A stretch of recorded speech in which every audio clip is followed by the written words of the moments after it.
Kitab Wulang Bebasan bab kalih ayat ingkang setunggal ngantos 21. He anakku, menawa kowe nampani tembung-tembungku lan nyimpen perintahku ana ing sakjroning atimu, temah kupingmu nggatekake marang kawicaksanan, sarta atimu kok adepake marang kapinteran, lan menawa kowe njaluk tulung marang pangerten lan ngenerake suaramu marang kapinteran, menawa iku kok upaya kaya golek selogo lan pangoyakmu kaya mburu raja brana kapendhem, kowe tumuli bakal nemu pangerten bab wedi asih marang Pangeran Yehuwah lan oleh kawruh bab Gusti Allah.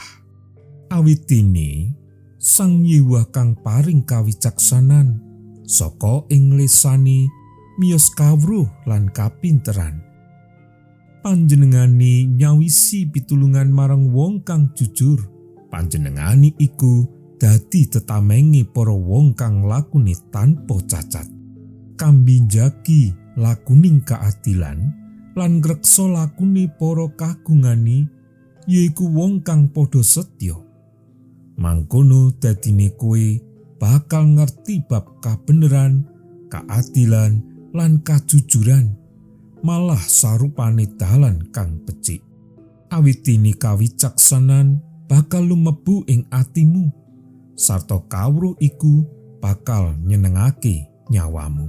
Kawicaksanan bakal ngopeni kowe, sarta kapinteran bakal rumeksa marang kowe, supaya kowe kaadohna saka ing dalan kang ala, saka wong kang lairake apus krama, saka wong kang padha ngungkurake dalan kang lurus, lan lumaku ing dalan kang peteng, kang seneng nindakake piyala, sarta surak-surak marga saka kadursilane, kang minggak-minggok lakune, lan kang keblinger tindak tanduke, karo maneh supaya kowe uwal saka wanita tuna susila lan wong wadon liyane kang lunyu tembung-tembunge, kang ninggal bojone jaka lara sarta lali marang prasetyane Gusti Allah, lan omahe ilang ambles marang pati, sarta dalane anjok ing papaning arwah-arwah.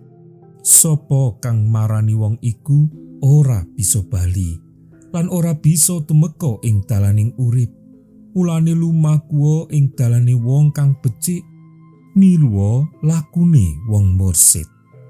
Marga wong jujur kang bakal padha ngenggoni tanah, lan para wong kang tanpa cacat bakal padha tetep manggon ing kono. Nanging para wong duraka bakal padha kasirnakake saka ing tanah iku, sarta wong kang laku cidra bakal padha kabuang saka ing kono.